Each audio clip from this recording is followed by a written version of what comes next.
اللهم صل على سيدنا محمد يا رب صل وسلم دائما ابدا على حبيبي. خاندانی بات کرتا ہوں, اللہ کرے سمجھ میں آ جائے. ڈپریشن یہ بڑی عجیب بیماری ہے, کسی نفسیاتی ڈاکٹر سے پوچھیں, آپ کو بتائے گا. آپ ڈپریشن کا اظہار نا, لوگ بعض دفعہ لوگوں کو خود نہیں پتا ہوتا ہم ڈپریشن کے پیشنٹ ہیں, حالانکہ وہ ڈپریشن کے پیشنٹ ہوتے ہیں.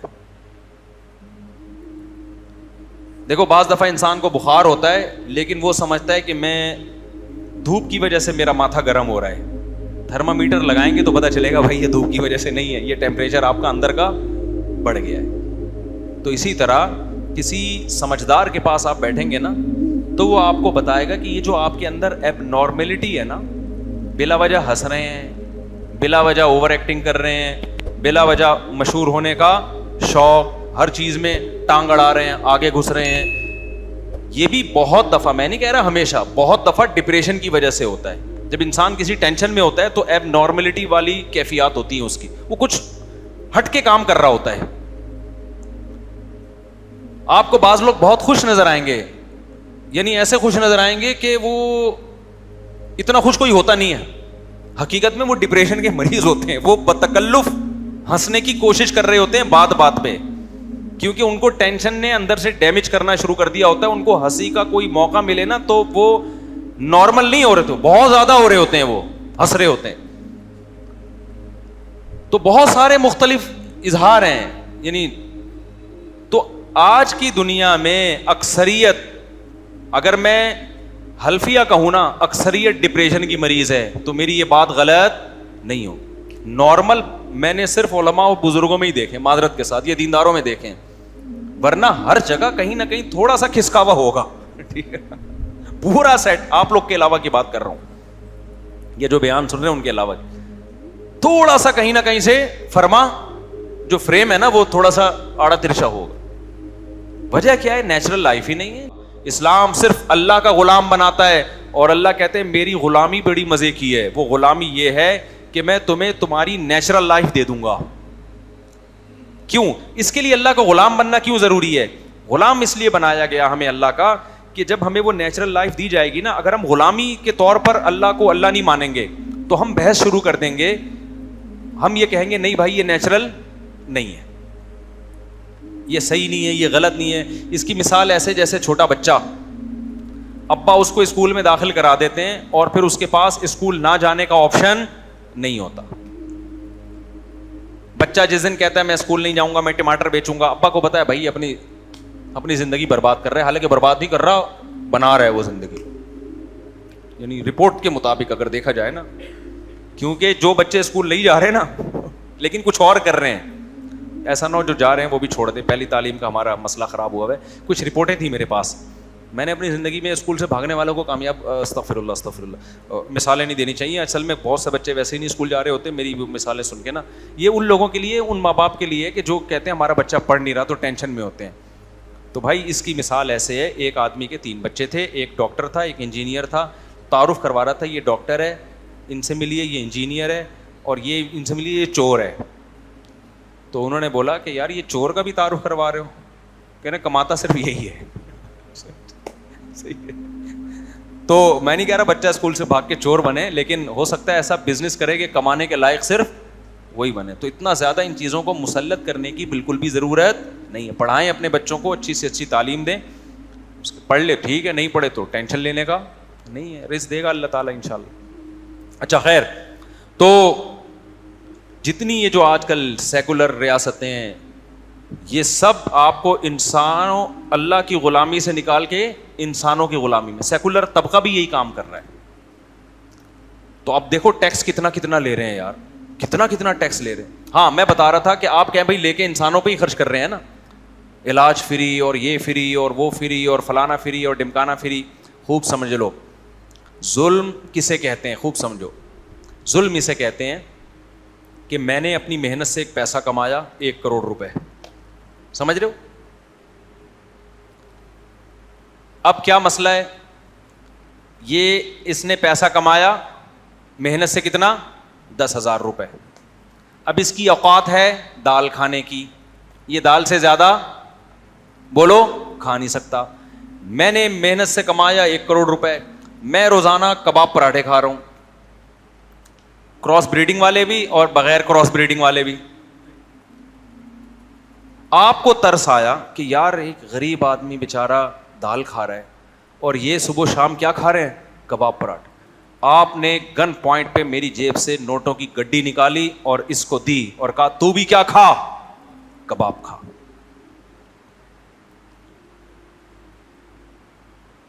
دیکھنے میں یہ ظلم نہیں ہے, یہ ایک غریب پہ کیا ہے؟ رحم ہے, مگر حقیقت میں یہ کیا ہے؟ ظلم ہے کہ انسان کی شخصی ملکیت اس کی مرضی کے بغیر آپ جبرن اس سے پیسے لے کے اس شخص کو دے رہے ہیں جو جس کی ملکیت میں, جس کی وہ ملکیت نہیں ہے پیسہ. یہ بھی ظلم ہے. دیکھو بہت سے ڈاکو پتہ ہے کیا کہتے ہیں؟ ہم صرف مالداروں کو لوٹتے ہیں, ہم غریبوں کو نہیں لوٹتے. بہت سے ڈاکو یہ کہتے ہیں ہم کس کو لوٹتے ہیں؟ یار ہم بے روزگار ہیں, ہمیں کچھ روزگار نہیں مل رہا, بندوق اٹھائی مالداروں کو لوٹا, کھایا پیا, کہہ رہے ہیں مالدار اتنا کھا رہے ہیں, اگر ہمیں 100 روپے کھلا دیے تو کیا ہے؟ ہم ان کو ظالم کہتے ہیں کہ نہیں کہتے؟ یہی ڈاکو اگر لیگل ہو جائے تو کیا ڈاکو نہیں رہے گا؟ نہیں بات سمجھ.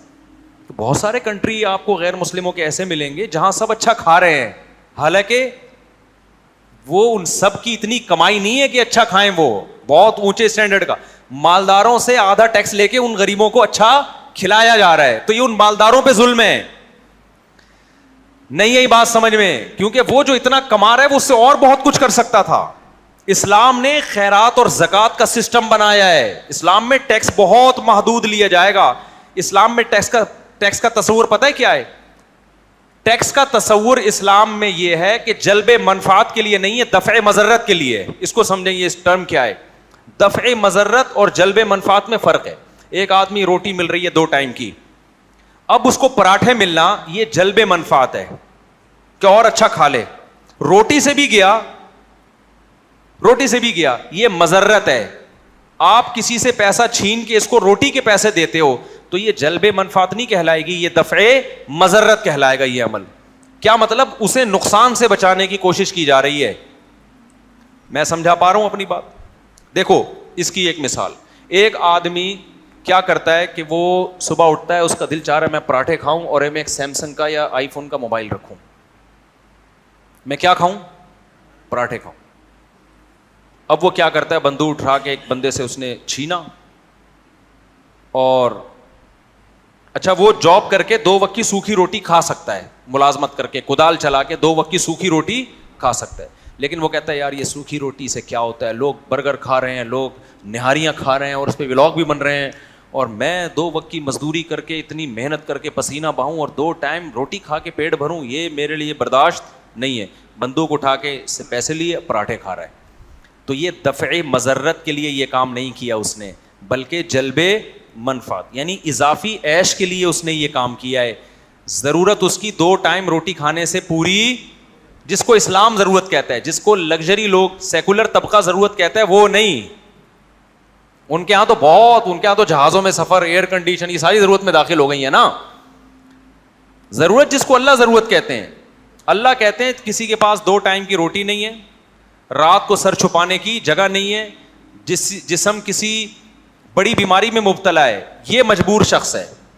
جس کے پاس 2 ٹائم کی روٹی ہے, بالفعل ہو یا بالقوہ ہو. بالفعل کا مطلب حقیقت میں ہے یا حقیقت میں تو نہیں ہے, لیکن 2 ہاتھ ہیں, دہاڑی کر کے 2 ٹائم کی روٹی کما سکتا ہے, تو یہ مجبور بولو نہیں ہے. غریب ہے, مجبور نہیں ہے. غریب الگ چیز ہوتی ہے, مجبور ہونا جس کے لیے بھیک مانگنا جائز ہو وہ الگ چیز ہوتی ہے.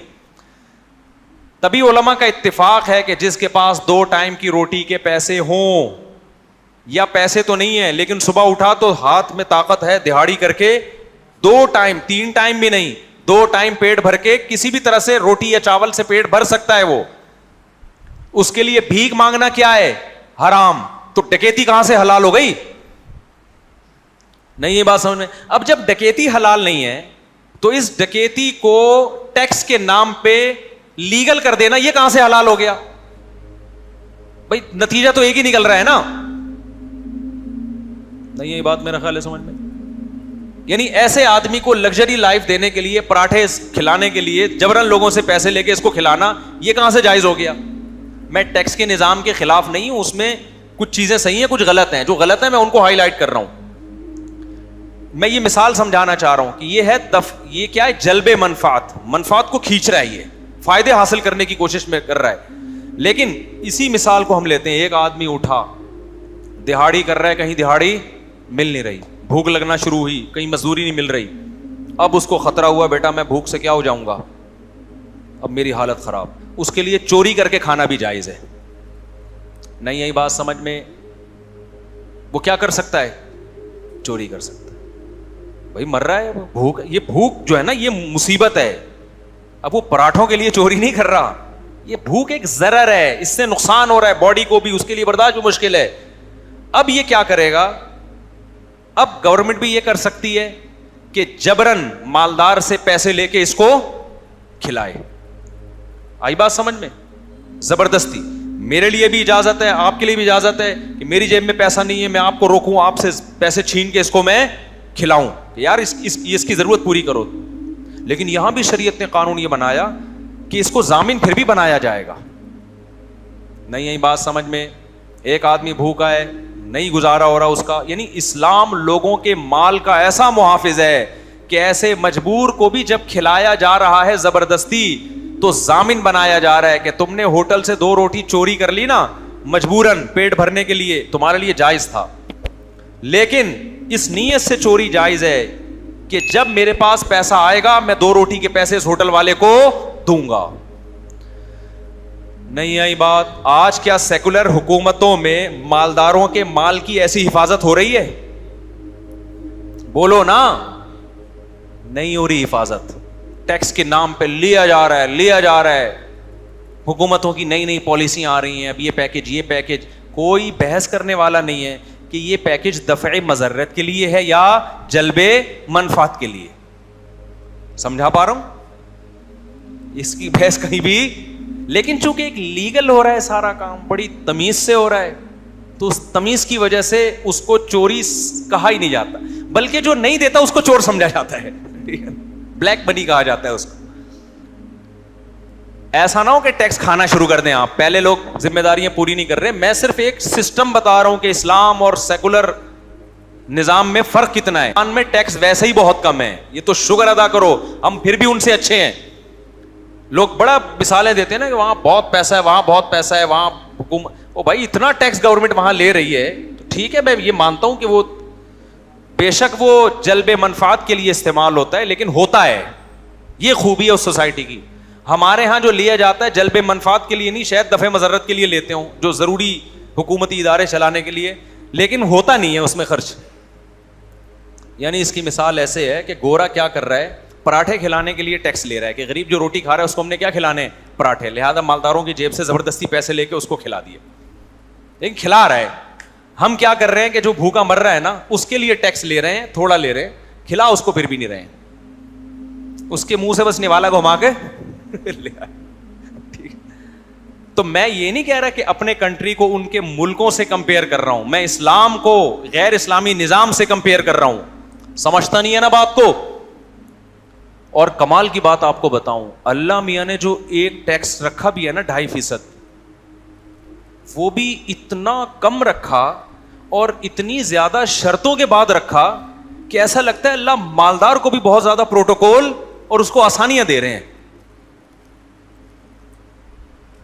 صرف کتنا رکھا اللہ میاں نے سال میں 2.5% زکات جسے کہتے ہیں, کتنا رکھا, اور وہ بھی 4 اموال پہ, 4 قسم کے جو بڑھتے ہیں, کیش ہوگا, گولڈ ہوگا, چاندی ہوگی, یا وہ سامان جو بیچنے کے لیے آپ نے خریدا ہے, کیونکہ اسی میں پروفٹ ہوتا ہے. باقی آپ استعمال کی جتنی بھی چیزیں ہوں, اللہ کہتے ہیں چونکہ تم استعمال کر رہے ہو نا تو اس پہ زکوٰۃ لازم نہیں ہے. جبکہ حکومتیں جو آپ سے ٹیکس لیتی ہیں اس میں یہ نہیں دیکھا جاتا, اتنی ڈیٹیل میں نہیں جاتی وہ. اور پھر اللہ میاں نے سال میں صرف ایک دفعہ رکھا 2.5%, اور اس میں بھی اللہ نے کیا کہا کہ سب سے پہلے اس کے حقدار تمہارے رشتے دار ہیں. گورنمنٹ خیال کرتی ہے, اس سے فائدہ بھی آپ ہی کو ہونا شروع ہو گیا. آپ نے اپنے بھائی کو دے دی, بھائی کا رشتہ کیا ہو گیا, وہ نفع بھی کس کی طرف لوٹ کر آ رہا ہے, آپ کی طرف. پھر اپنے علاقے کے لوگ, آپ کسی گاؤں میں رہتے ہو, آپ کے رشتہ دار مالدار ہیں, تو اپنے گاؤں کے لوگ زیادہ حقدار ہیں. سمجھتے ہو کہ نہیں سمجھتے؟ گاؤں میں سب مالدار ہیں, اپنے جو قریب ترین شہر ہے اس کے لوگ زیادہ حقدار, وہ نہیں اپنے ملک کے لوگ زیادہ حقدار. یؤخذ من اغنیائہم وترد الی فقرائہم, نبی نے فرمایا کہ زکوٰۃ مالداروں سے لی جائے گی اور انہی کے غریبوں پہ لوٹائی جائے گی. تو پبلک کا آپس کا ریلیشن کیا ہو رہا ہے؟ آپ کو میں بتاؤں, یہ جو سیکولر قوتیں ہیں نا, سیکولر حکومتیں, ان میں پبلک کا حکومتوں سے ریلیشن اچھا ہوتا ہے, آپس میں ریلیشن کی ایسی کی تیسی. جبکہ پبلک کو پبلک ریلیشن کی ضرورت ہوتی ہے, ریاست کے ساتھ ریلیشن ایک حد تک تو فائدہ پہنچاتا ہے, جسمانی اور روحانی سکون کا اس میں کوئی دخل نہیں ہے. نہیں یہی بات سمجھ میں؟ آپ اپنے دوست پہ احسان کرتے ہو. ایک مثال سے اور سمجھاتا ہوں بات کو میں. دیکھو ایک میں مثال دیتا ہوں. ہمیں اللہ نے کہا کہ سارا مال تم جو کما رہے ہو کس کا ہے؟ تمہارا. لیکن اللہ میاں نے فرمایا کہ دیکھو اس میں خیال کرنا, اپنے ماں باپ کا بھی, بیوی کا بھی, بچوں کا بھی, جتنی ضرورت ہو ان کا خیال کرنا. لوگ کرتے ہیں کہ نہیں کرتے؟ گورا جو آدھا ٹیکس گورنمنٹ کو آدھا ٹیکس دیتا ہے نا, اپنی تنخواہ سے آدھا یا 40% دیتا ہے, اس سے اس کے بیوی سے تعلقات میں کوئی اضافہ بولو نہیں, ابا اماں سے ریلیشن میں کوئی اضافہ ابے بول لینا نہیں ہوتا, اس سے اولاد سے ریلیشن میں کوئی اضافہ نہیں ہوتا, اس سے وہ اچھا شہری کہلاتا ہے. گورنمنٹ کو آدھی تنخواہ دے رہا ہے. مسلمان کو اللہ نے کیا حکم دیا؟ سارا تیرا ہے, لیکن جو خود کھائے گا وہی اپنی بیوی کو بھی کھلائے گا. صحیح حدیث ہے. جیسا اسٹینڈرڈ کا لباس پہنے گا, تو جے ڈاٹ کے لے رہا ہے کپڑے, تو بیگم کے کپڑے بھی کہاں سے آئیں گے؟ جے ڈاٹ. تو گل احمد کے کپڑے پہنتا ہے, تو گل احمد کیا پہنے گا بتا؟ میں جب لوگوں سے پوچھتا ہوں آپ گل احمد کے کپڑے پہنتے ہو, کہتے ہیں ہاں. میں کہا پھر گل احمد کیا پہنتا ہے تو تم اس کے کپڑے پہن لیتے ہو؟ لیکن گل احمد کمپنی کی بات کر رہا ہوں. جو گل احمد کے کپڑے اگر خود پہنتے ہو تو بیگم کو بھی کیا پہناؤ گے؟ گل احمد کے پہناؤ گے. ایسا نہیں ہے کہ جی آپ گل احمد کے کپڑے پہن رہے ہو اور بیگم کو گل فراز کے کپڑے پہنا رہے ہو. ایک مثال دے رہا ہوں, یعنی تھکے ہوئے کپڑے پہنا رہے ہو آپ تو. اور مسلمان میجورٹی ایسا الحمدللہ کرتی ہے. اچھا گورا کیا کرتا ہے؟ جو سیکولر اسٹیٹس ہیں, آپ کی آدھی تنخواہ ٹیکس میں کاٹ لی, کھلاتی پھر عوام ہی کو ہے. اچھا اسلام نے یہ بھی کہا جب آپ کے ابا بوڑھے ہو جائیں تو اللہ نے کہا کہ تمہارے مال میں سب سے پہلا حق تمہارے ماں باپ کا ہے, اگر وہ نہیں کما رہے.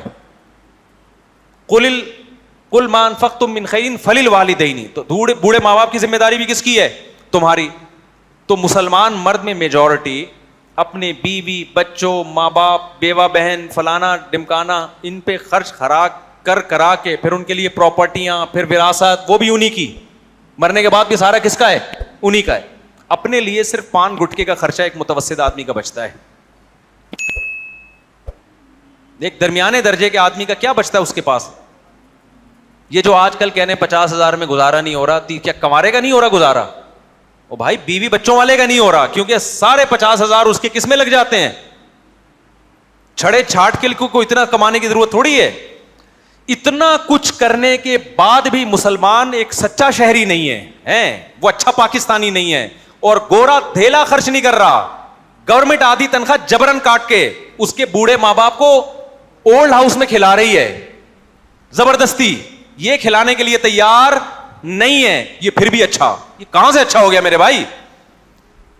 ایک تو یہ اپنی مرضی سے دے نہیں رہا, گورنمنٹ جبرن کاٹ رہی ہے. اور پھر سسٹم بھی کتنا برا ہے. گورنمنٹ جب اولڈ ہاؤس میں بوڑھوں کو کھلائے گی تو بوڑھوں کے تعلقات اپنی اولاد سے اچھے ہوں گے, حکومت سے اچھے ہوں گے. وہاں کی بوڑھے کہتے ہیں یار پاکستان اچھی گورنمنٹ نہیں ہے, ہمیں کچھ نہیں دیتی, اور دیکھو ہماری گورنمنٹ کتنی اچھی ہے, ہمیں اتنا. بھائی پاکستان کی گورنمنٹ کو دینے کی ضرورت ہی نہیں پیش آئی اب تک.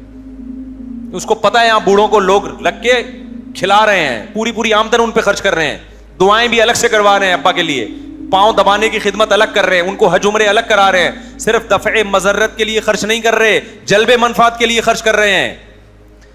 کون ایسا ہوگا جو ابا کا بھوکا ہونے کی وجہ سے پیٹ بھرتا ہو؟ ابا کا پیٹ بھوکا ہونے کی وجہ سے, اماں کا پیٹ بھوکا ہونے کی وجہ سے نہیں بھرا جاتا. اماں کا تو پیٹ بھرا ہوا, پھر مزید کھلانے کی کوشش کی جاتی ہے, ان کو حج عمرے کرائے جاتے ہیں. اکثر لوگ ہم نے یہاں دیکھیں اپنا حج نہیں کیا ہوتا, ابا کو پہلے کرا دیں, اماں کو پہلے کرا دیں, دادا کو کرا دیں, دادی کو کرا دیں, نانا کو کرا دیں. ہمارے ہاں میجورٹی اپنی شادی نہیں کر رہی بہنوں کی وجہ سے. غلط ہے یہ, لیکن جذبہ تو اچھا ہے نا. یہ نہیں آئی بات سمجھ میں؟ تو اسلام کے سسٹم کو آپ کمپیئر کرو گے نا جب سیکولر اسٹیٹ سے, تو وہاں نعرے اور باتیں بہت نظر آئیں گی آپ کو. اندر سے خدا کی قسم کھوکھلا نظام ہے وہ. اور جو خدا نے آپ کو جو سسٹم دیا ہے وہ ٹیکس والا نہیں ہے. ٹیکس گورنمنٹ لے گی انتہائی شدید مجبوری میں ان کاموں کے لیے جن کے لیے ٹیکس لیے بغیر گزارا ممکن نہیں ہے. اس کی میں ایک مثال دیتا ہوں. کچھ کام ایسے ہوتے ہیں جو سب کے لیے ضروری ہے. مثال کے طور پر کسی علاقے میں ڈکیتیاں ہو رہی ہیں, جیسے ہماری گلی میں ہو رہی تھی.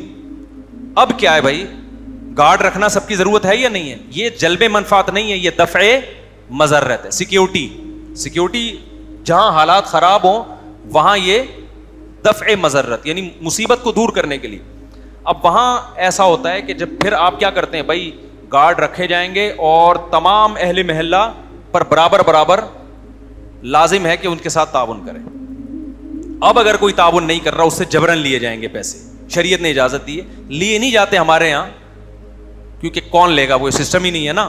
لیکن شریعت میں ضروری ہے کہ اس سے جبرن لیے جائیں. یہ جبری کٹوتی جو ہو رہی ہے اس کے فائدے کے لیے ہو رہی ہے, اور یہ جو نہیں دے رہا کنجوسی کی وجہ سے نہیں دے رہا, کیونکہ یہ نہیں دے گا سب مریں گے.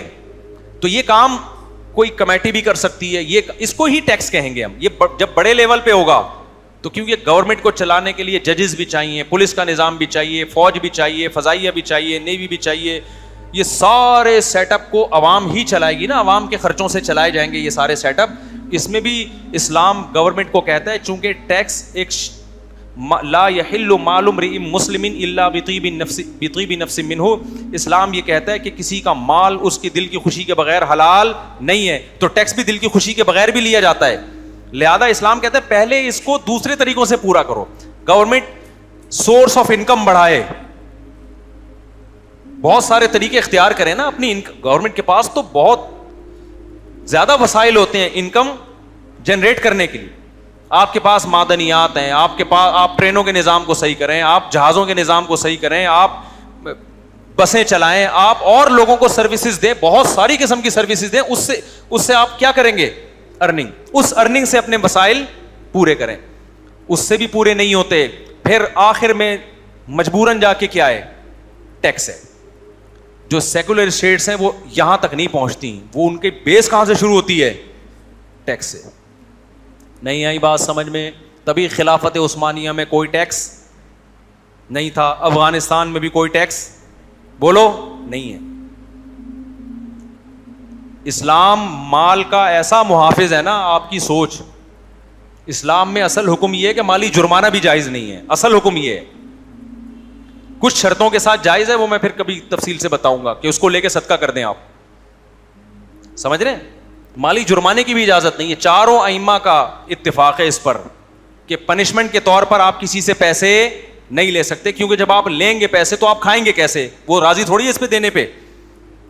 تبھی اسلام میں جسمانی سزائیں ہیں. زنا کی سزا کوڑے لگاؤ چھوڑ دو, چور کی سزا ہاتھ کاٹو سخت سزا ہے, لیکن کوڑے ہیں, جسمانی سزائے. جرمانوں کا کہیں بھی ہمیں حدیث میں نہیں ملتا کہ نبی صلی اللہ علیہ وسلم نے کسی کو سزا کے طور پر اس سے پیسے لیے ہوں. جنگ میں قیدی چھوٹتے ہیں, وہ فدیہ لے کے چھوڑے جاتے ہیں, اس لیے کہ قیدی غلام ہوتا ہے, اس کو تو قتل حلال ہو گیا نا آپ کے لیے, تو اس پر تو آپ نے احسان کیا اس کی جان کے. جیسے دیت میں ہوتا ہے کہ آپ اپنے آپ کو قتل سے بچانے کے لیے دیت دیتے ہو, وہ تو انسانی جان کا معاوضہ ہے. وہ یہاں جب کسی نے جرم کیا تو اس کا کوئی معاوضہ تھوڑی ہے پیسے. جرم کی سزا کیا ہے؟ پنشمنٹ ہے. لیکن چند صورتیں ہیں جس میں مالی جرمانہ جائز ہے, وہ بھی پھر اسپیسیفک صورتیں. ابھی چونکہ وقت نہیں ہے تو میں اس کو پھر ڈیٹیل سے بیان کروں گا تو بات لمبی ہو جائے گی. تو اصل جو اسلام کا جو حکم ہے وہ کیا ہے؟ پیسہ جس کا ہے اسی کا ہے. سمجھتے ہو گے نہیں سمجھتے؟ تو آج لوگ پیسہ, وہ ایک ڈاکٹر ذیشان صاحب ہے نا, بڑے زبردست آدمی ہے, میں نے ان کا انٹرویو لیا تھا ایک دفعہ, پتہ نہیں چل رہا تھا وہ میرا انٹرویو لے رہے ہیں یا میں ان کا انٹرویو لے رہا ہوں. لوگ بھی کنفیوز تھے. اصل میں تو وہ میرا لے رہے تھے, پھر میں نے ان کا انٹرویو لینا شروع کر دیا. ٹھیک ہے نا. تو انہوں نے ایک بڑی پیاری بات کی کہ پاکستان میں کسی کے پاس پیسہ نہیں ہے تو غربت سے مرے گا, پیسہ آ گیا اور پتہ چل گیا تو رشتہ دار مار دیں گے اس کو, یعنی کھا پی کے نا, قرضے لے کے, اور مزید پیسہ آ گیا تو FBR والے کھا جائیں گے. سمجھتے ہو کہ نہیں سمجھتے؟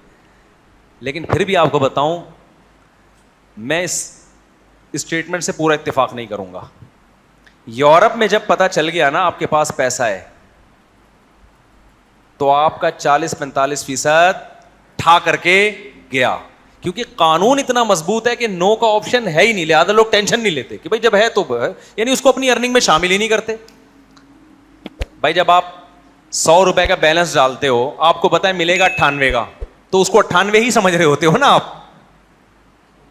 لیکن جہاں آپ کے پاس یہ آپشن ہو کہ میں 100 کا بیلنس ڈالوں گا تو اگر میں نے کچھ گڑبڑ کر لی تو ہو سکتا ہے 2 روپے ٹیکس نہ بھی کٹے, پھر 2 روپے ٹیکس کٹنے کا آپ کو ٹینشن ہوگی, پھر آپ بتاتے ہوئے ڈرو گے کہ میں نے 100 روپے کا بیلنس ڈالا ہے. تو پاکستان میں ٹیکس بہت ہی کم ہے باہر ممالک کی نسبت, لیکن لوگ چھپاتے کیوں ہیں؟ ان کو پتا ہے جتنا بھی ہے ہم چھپا سکتے ہیں, باہر ملکوں میں چھپا نہیں سکتے, ہم ٹیکس بچا سکتے ہیں, باہر ملکوں میں بچا نہیں سکتے. اس کی وجہ سے ہم اپنے ملک کو کرپٹ اور 2 نمبر اور اس طرح سمجھ رہے ہوتے ہیں. بھائی بات یہ ہے کہ یہاں ہمارا پیسہ اس لحاظ سے سیو ہے کہ جتنا ہے اس میں ٹیکس بہت کم دینا پڑتا ہے, اور باہر ملکوں میں آپ کا پیسہ سیو نہیں ہے, کیونکہ جب آپ کے پاس پیسہ آئے گا ایک بھاری اماؤنٹ ٹیکس میں نکل جائے گی, لیکن چونکہ وہ نکلنی ہے تو اس کو لوگ سمجھتے ہی نہیں ہے کہ سیو نہیں ہے. نہیں آئی بات میرا خیال ہے سمجھ میں. تو خیر مجھے تو یہاں اور وہاں کے ٹیکس کے نظام کو کمپیئر کرنا مقصد نہیں تھا, میرا تو مقصد اللہ رسول کو سمجھانا تھا. الا بذکر اللہ تطمئن القلوب کا مطلب سمجھ میں آ گیا کھوپڑی شریف میں, کہ جو اللہ کو یاد کرتا ہے اللہ اس کے دل کو کیا دیتا ہے؟ سکون. تو یاد کرنے کا مطلب بھائی اللہ عرش پر بیٹھا ہوا ہے, وہ ہم سے غافل نہیں. اس نے کیسا پیارا نظام دے دیا اسلام کی صورت میں, جس میں ہمیں آزادی ہی آزادی. اتنے مزے ہیں یار اسلام میں. کیوں ایسی آزادی دی ہے جو ہماری نیچر کے مطابق. غیر مسلموں کے یہاں بڑے مسائل ہیں, پتہ ہے آپ کو. غیر مسلم یا تو کلچر کا غلام ہوگا یا کلچر کا نہیں ہوگا, نہیں ہے تو بالکل ہی عجیب سی چیز بنا ہوا ہوگا وہ, کیونکہ سب چیزیں حلال ہیں پھر اس کے لیے, اس میں وہ اپنے آپ کو تباہی میں ڈال دے گا.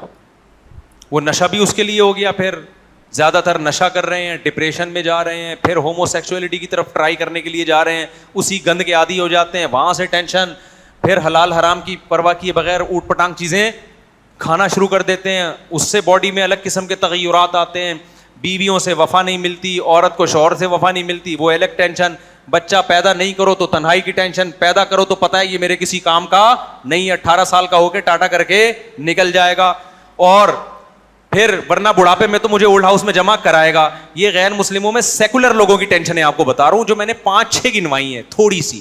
باقی دنیا کی محبت کی ٹینشن الگ, کیونکہ جب آخرت کا تصور نہیں ہے تو دنیا ہی سب کچھ ہے, اس میں تھوڑی اونچ نیچ ہو گئی وہ ڈپریشن الگ.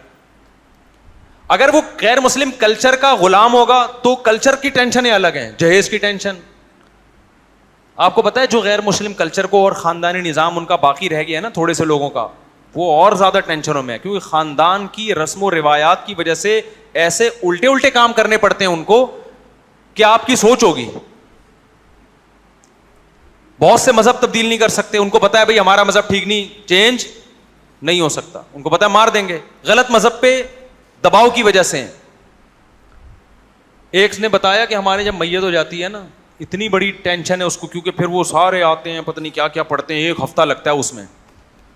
ہمیں ان تمام ٹینشنوں سے اسلام نے کیا کر دیا, اور نیچرل میں فل انجوائے کرنے کی اجازت دے دی. ٹھیک ہے نا, کلو من الطیبات, جتنی پاکیزہ چیزیں ہیں اچھی اچھی سب کھاؤ. تبھی تو پتہ نہیں جب ہم نہاری میں مغز ڈالتے ہیں, نلی ڈالتے ہیں, لوگوں کو کیوں تکلیف ہوتی ہے, میری سمجھ میں آتا نہیں ہے. تو جب بھی قرآن پڑھاتا ہوں, تراویح پڑھتا ہوں, کلو من الطیبات آتا ہے, اللہ تعالیٰ کہتے ہیں کلو واشربو, کھاؤ بھی اور پیو بھی. ہاں کتے بلی منع کر دی اللہ نے, تو کیا ضرورت ہے بھائی کتے بلی کھانے کی, کیا خیال ہے. ابھی قربانی میں اونٹ بھی ذبح ہوا, کیا کہتے ہیں اونٹ بھی ذبح ہوگا, اور گائے بھی, اور دمبا بھی, اور بکرا بھی, ساری مزے کی چیزیں ہیں. ہندوؤں میں کتنے لوگوں نے اپنے کلچر کی وجہ سے گوشت سے اپنے آپ کو ہمیشہ کے لیے محروم کر لیا. گوشت جیسی لذیذ خوراک سے زندگی برباد کر دی کہ نہیں کر دی؟ ٹھہر جاؤ ذرا آرام سے.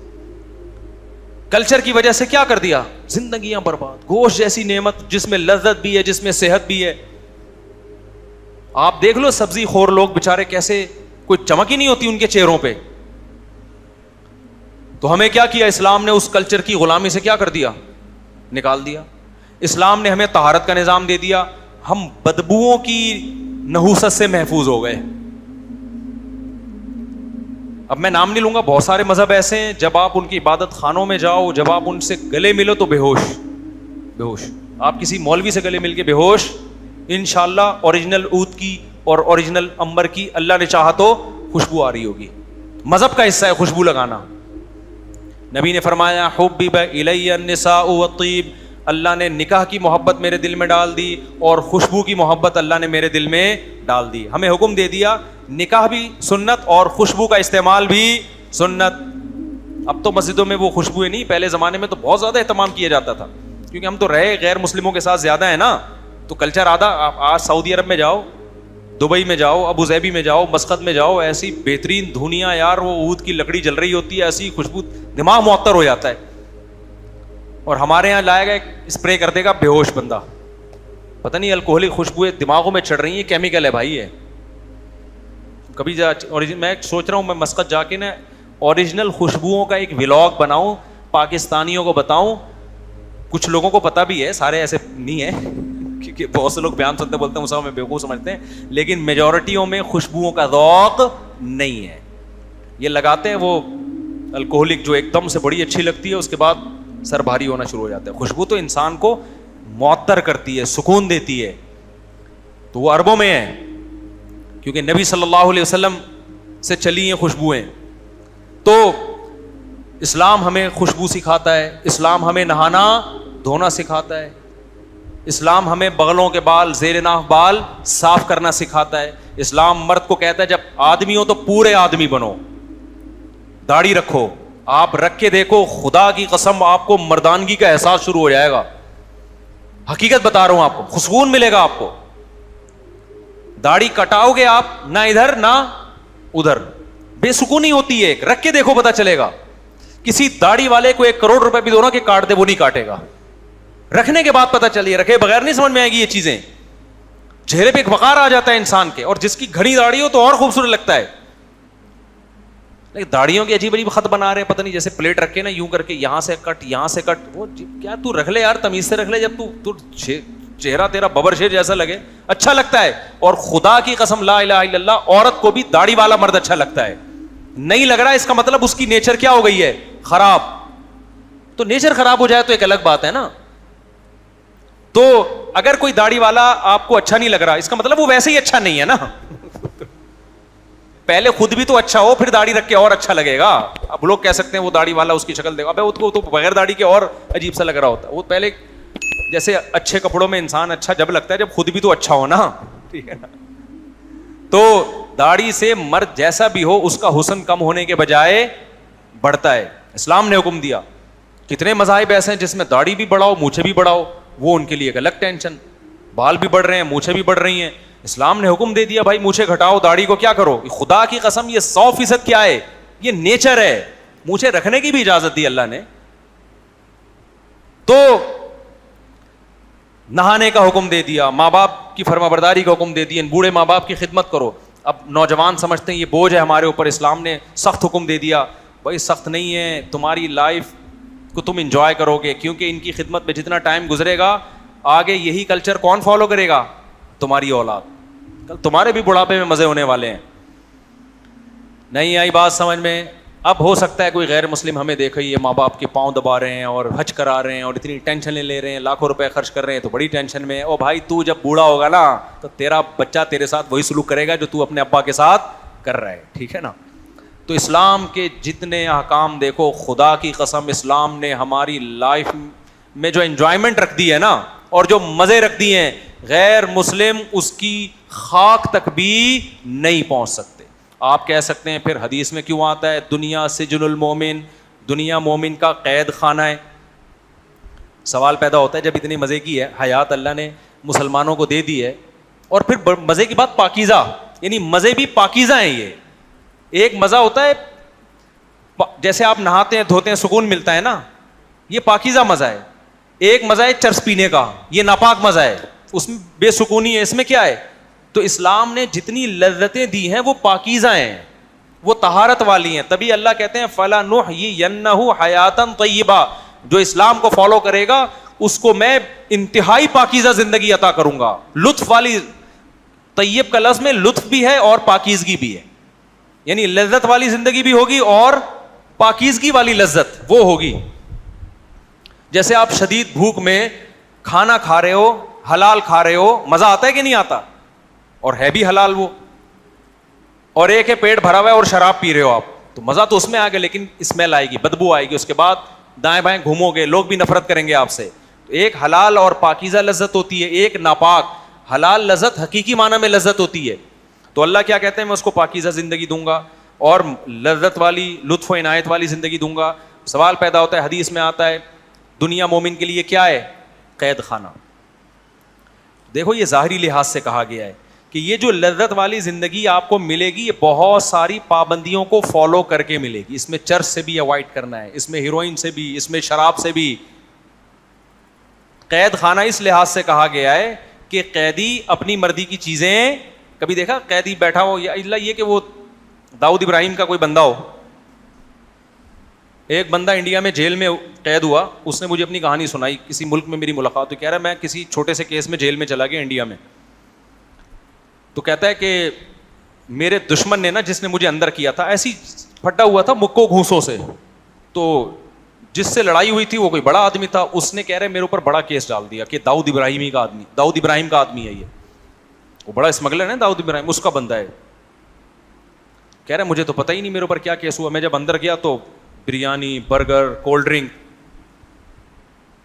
پولیس والے کہہ رہے بندہ کس کا ہے؟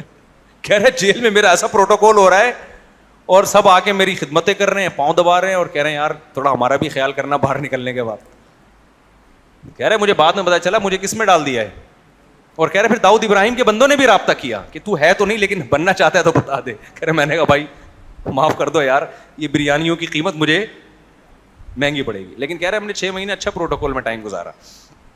تو یہ جیل کا قیدی تو الگ چیز ہے, لیکن نارمل جو قیدی ہوتا ہے اس کی اپنی منمانی زندگی نہیں ہوتی. تو مسلمان کی بھی اپنی نہیں, وہ کس سے پوچھ کے چلے گا؟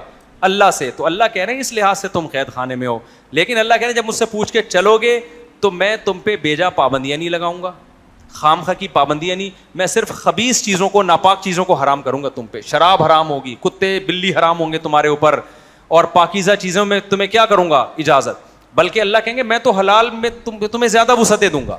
غیر مسلم کہے گا ایک شادی کرو, میں کیا کہوں گا بھائی حلال ہے تو پھر ایک کیوں کر رہے ہو, اس تکلف کی کیا ضرورت ہے تمہیں؟ ٹھیک ہے نا. جب ہم کسی کے گھر جاتے ہیں تو کوفتے بھی ہیں اور کباب بھی ہیں, خواتین غصہ ہونا شروع ہو گئی ہیں, اور نہاری بھی ہے, تو ہم کیا کہتے ہیں بھائی سر یہ میں نے, آپ صرف کوفتے کھا رہے ہو, نہاری نہیں کھا رہے آپ. تو میزبان کو غصہ آئے گا کہ سر کیا آپ نہاری کیا میں نے جائز پیسوں سے نہیں خریدی, کیا تھوڑا سا اس کو بھی ٹرائی کر لینا سر, یہ بھی حلال کے پیسوں سے.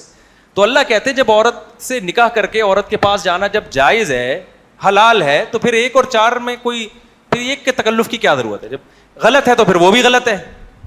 کیا خیال ہے؟ صحیح ہے تو پھر تو اللہ میاں نے قید یہ لگا دی کہ ایک ہے اللیگل, ایک کیا ہے, ایک بغیر نکاح کے جانا, جو گدھے گھوڑے کرتے ہیں کام, گدھا گدھی سے کبھی شادی نہیں کرتا, صحیح ہے نا, گھوڑا گھوڑی سے شادی نہیں کرتا, کتے بلی شادیاں نہیں کرتے. تو گرل فرینڈ بوائے فرینڈ بھی گدھے گھوڑے والی زندگی ہے ان کی, چاہے وہ 3 پیس سوٹ ٹائی لگا کے گھومیں, چاہے وہ میڈیکل سائنس کی ڈگریاں لے کے گھومیں, چاہے وہ بڑے بڑے سائنٹسٹ بن جائیں. اللہ کی نظر میں جو گرل فرینڈ بوائے فرینڈ کی طرح رہے گا ان کی زندگی گدھے گھوڑوں والی زندگی ہے, انسانوں والی تہذیب اس میں نہیں ہے. انسان صرف نہا دھو کے 3 پیس سوٹ اور ٹائی سے مہذب نہیں بنتا, ان حرکتوں سے پتہ چلتا ہے کہ مہذب ہے یا نہیں. تو اللہ نے کہا کہ انسانوں والی زندگی چاہیے تو نکاح والی زندگی. سمجھتے ہو کہ نہیں سمجھتے؟ تو ہمیں اسلام بھائی بڑی پیاری زندگی دے رہا ہے, اسی پہ آ جاؤ, مزے ہی مزے ہیں. ٹھیک ہے نا, حلال بھی ہے, لائف کو اور کلچر کی غلامی سے بھی نکالتا ہے, اور جو خام خواہ کے بہت سے قوتوں نے ہم پر قوانین مسلط کر دیے ان سے بھی ہمیں آزاد کرتا ہے اسلام. اللہ تعالی ہمیں قدر کی توفیق عطا فرمائے اور خود کو اللہ کو یاد رکھنے کی توفیق عطا فرمائے.